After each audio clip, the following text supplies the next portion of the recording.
Express में हूँ आपके साथ बुशरा, और हर रोज़ नई नई खबरों को लेकर के हम लगातार विश्लेषण करते हैं और कोशिश यही करते हैं कि इन विश्लेषणों पर जो रोज़मर्रा हमारे जो सीनियर्स होते हैं या कोलीग्स होते हैं उनसे जो रोज़मर्रा में चर्चा होती है वो चर्चा भी सीधे आप तक पहुँचाई जा सके, ताकि इस खबरों को और अच्छे से समझने में आसानी होगी।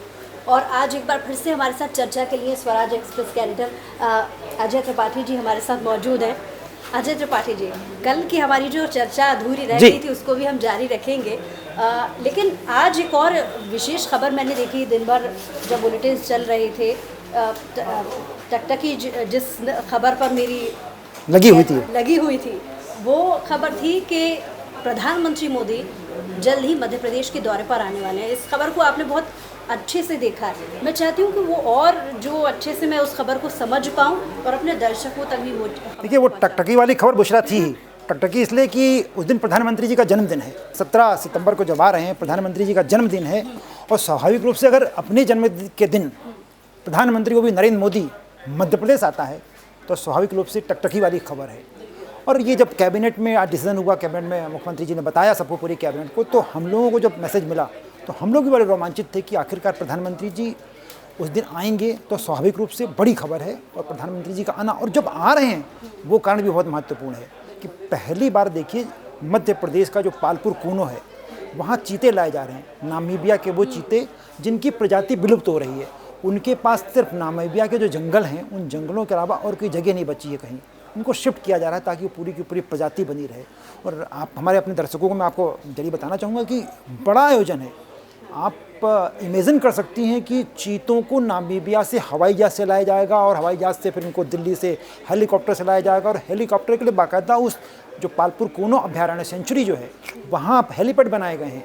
प्रधानमंत्री जी भी उतरेंगे हेलीपैड पे। अच्छा, इस खबर को मैंने और टकटकी लगाकर मैं कह रही थी कि इसलिए भी देखा क्योंकि चुनावी माहौल भी शुरू होने वाला है। चुनावी माहौल से पहले कितनी ऊर्जा भर पाएंगे प्रधानमंत्री, क्योंकि मैं उनके भाषण, अक्सर प्रधानमंत्री का कहीं दौरा होता है तो मैं उनके भाषण को बहुत गौर से सुनती हूँ, क्योंकि उनके हमेशा भाषण में कुछ नई चीज़ देखने को मिलती है। और जाहिर है मध्य प्रदेश में वो आ रहे हैं, आगामी वक्त में यहाँ पे भी चुनाव है, तो कितनी ऊर्जा अपने कार्यकर्ताओं या नेताओं के बीच में वो भर पाएंगे। देखिए, पॉलिटिशियन प्रधानमंत्री हो या मुख्यमंत्री हो या कोई भी politician round the clock politician होता है।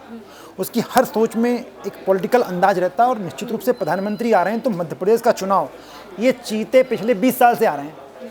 पहले लॉयन आ रहे थे, गुजरात से गिरते, वो नहीं आ पाए, पालपुर कोना में फिर बाकी शिफ्टिंग की गई, तो लगातार इस हाइप दिया जा रहा है। और पूरे जो पालपुर कोना अभ्यारण्य जो श्योपुर डिस्ट्रिक्ट में पड़ता है, पहले मुरैना डिस्ट्रिक्ट था, वो डिस्ट्रिक्ट बढ़ गया, श्योपुर अलग हो गया, तब से लायन चीते वहाँ से आ रहे हैं, अब वो चीते लाए जा रहे हैं। तो स्वाभाविक रूप से एक पूरा है कि 2000 अगला जो चुनाव है, 2023 का जो विधानसभा चुनाव है, 2024 का जो लोकसभा चुनाव, सारा वो टारगेट है। उन चीतों को माध्यम से माना जाता है कि सेंचुरी जब काम, अभी तक वो सेंचुरी बनी हुई थी, कोई काम नहीं था, तो वहाँ तमाम टूरिज्म का जो, अब देखिए आप वाइल्ड लाइफ टूरिज्म बढ़ेगा मध्य प्रदेश में, पहली बार ऐसा हो रहा है स्वाभाविक रूप से दूसरे देश से चीता इंडिया आ रहे हैं। हाँ, माइग्रेट किया जा रहा है। उसमें महत्वपूर्ण बात वही जो आप कह रही थी कि देखिए उनका टारगेट वो तो है कि चीतों को शिफ्ट किया जा रहा है, पर आप समझिए कि उस इलाके में देखिए एक तो चंबल एक्सप्रेस बन रहा है, रोड बननी शुरू हो जाएंगी, ग्वालियर एयरपोर्ट को विकसित कर दिया गया, अब ये पालपुर कूनो में चीते शिफ्ट किए जा रहे हैं। आप समझिए, कल्पना करिए कि वाइल्ड लाइफ को लेकर के कितना टूरिज्म बढ़ेगा। इनकी सारी सोच जो है टूरिज्म को बढ़ावा देने के लिए जी, उसके पीछे पॉलिटिक्स है, बड़ा वोट बैंक। आप देखिए पिछली बार बीजेपी को जो नुकसान हुआ है वो चंबल अंचल में बहुत ज़्यादा नुकसान हुआ है। तो ऐसी स्थिति में वहाँ टूरिज्म को बढ़ाना, वहाँ डेवलपमेंट को दिखाना, डेवलपमेंट को बढ़ाना, और चूँकि ज्योतिरादित्य सिंधिया उस इलाके के हैं, नरेंद्र सिंह तोमर उस इलाके के हैं, नरोत्तम मिश्रा वहाँ के रहने वाले हैं, तमाम बीजेपी के बड़े BD शर्मा वहाँ के रहने वाले हैं, तो स्वाभाविक रूप से सारा टारगेट वो होगा। और निश्चित रूप से चीते जब आएंगे तो ये हमारे लिए बड़ी खुशी की बात, चीते भी आएंगे नामीबिया के, हमारे लिए वो भी खुशी की बात है, हमारा पालपुर को नई सेंचुरी बन जाएगी। और प्रधानमंत्री जी का आना स्वाभाविक रूप से बड़ी खुशी की बात है। आपके चेहरे की मुस्कान बता रही कि आप भी खुश हैं।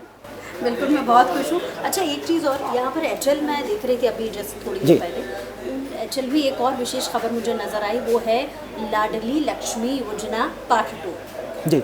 ये कितनी दिलचस्प हो सकती है, क्योंकि हम देख रहे हैं एक फहरिस्त लंबी सी आ गई है चुनावी माहौल से पहले की योजनाएं, और बहुत सारे जो काम है उनकी छड़ी सी लग गई है, और ऐसे समय पर महज कैंपेनिंग भी शुरू हो गई है बीजेपी की, और ऐसे समय में लाडली, मैं समझती हूँ पिछले चुनाव में सबसे ज़्यादा फ़ायदा बीजेपी पार्टी को इस लाडली लक्ष्मी योजना के ठीक से संचालित रूप से चलाने को लेकर के सब बिल्कुल बिल्कुल मैं आपसे 100% सहमत हूँ। पार्ट 2 कितना असरदार मैं आपसे बिल्कुल बुशरा, देखिए बिल्कुल बुशरा, चूँकि मुझे ज़्यादा इस खबर को लेकर या इस विषय से मुझे ज़्यादा इमोशन इसलिए रहता है कि मैं उससे जुड़ा रहा हूँ।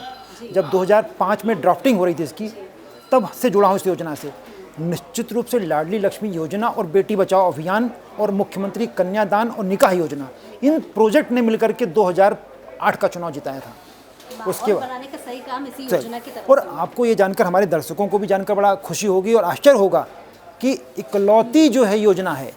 देखिए बहुत सारी सरकारें आती हैं, तमाम योजनाएं करती हैं, तमाम घोषणाएं करती हैं, प्लान चलते हैं, कपल जाते हैं। सिर्फ लाडली लक्ष्मी योजना जो है मध्य सरकार की, ये एक्ट के रूप में है। आपको पता है कि ये इस पर कानून बना हुआ है कि कोई भी सरकार आएगी तो इस योजना को बदल नहीं सकती, क्योंकि बाकायदा शिवराज सिंह चौहान को लगा कि बहुत अच्छी योजना है, तो बाकी योजनाएं सब बदल जाती हैं। नई सरकार आती है, नई योजनाएं, इनकी सरकार रहती है तो श्यामा प्रसाद मुखर्जी, अटल बिहारी वाजपेयी के नाम पे होती है। तर्ज पर बाकी के जो दूसरे राज्य हैं उन्होंने भी इस हाँ, पैटर्न को बहुत स्वाभाविक है। अपनाना शुरू किया। भाई उत्तर प्रदेश ने यहाँ से टेक ओवर किया है, इसमें हिमाचल प्रदेश ने यहाँ से टेक ओवर किया, पंजाब ने यहाँ से टेक ओवर किया, मध्य प्रदेश में लोग घूमने आए, देखा। और आप जो लाडली लक्ष्मी 2 की बात कर रही हैं, देखिए जब सरकार बीच में बदली थी 2018 में, तो बहुत सारे प्रोजेक्ट को चेंज किया गया था। उसमें नई सरकार आई तो मुख्यमंत्री के मन में बहुत सारी सोच थी, क्योंकि मैं मुख्यमंत्री जी को बहुत नज़दीक से जानता हूँ, तो उनके मन में जो ताब रहती बेटियों के लिए, वो बहुत सारे प्रोजेक्ट उसमें रख गए थे। आप देखिए कि बच्चियाँ अब कॉलेज पहुँचेंगी तो कॉलेज में 12,000 रुपये उनको मिलेंगे, फर्स्ट ईयर में जाते से मिलेंगे। ये सारे के सारे प्रावधान लाडली लक्ष्मी योजना 2 में किए जा रहे हैं। और निश्चित रूप से लाडली लक्ष्मी योजना 1 और 2 दोनों मिलकर के मध्य प्रदेश में कम से कम बेटियों की पढ़ाई लिखाई और शिक्षा के लिए बेहतर हो सकेगी। और मुझे लग रहा है कि अगर इसमें ईमानदाराना काम होगा तो शायद एक नया माइलस्टोन और बनेगा। बिल्कुल, ये लाडली लक्ष्मी और लाडली लक्ष्मी योजना 2 कितना कमल खिलाने में जो है असरदार होती है, ये आने वाला वक्त बताएगा। लेकिन कहीं ना कहीं जो मीडिया एनालिसिस के हिसाब से अब हम उस पर मंथन कर रहे हैं, ज़रूर इसका असर वाकई में वोट बैंक पर तो पड़ेगा ही पड़ेगा। नहीं स्वाभाविक, देखिए कमल कितना खिलता है उस पर तो भविष्य बताएगा, लेकिन ये तय है कि अगर इस योजना पे ईमानदाराना काम कर दिया जाता है जैसा अभी तक हुआ है, तो ये योजना बहुत सारी बच्चियों के चेहरे पर मुस्कान जरूर ला देगी, जैसी आपके चेहरे पे आ रही है। बिल्कुल।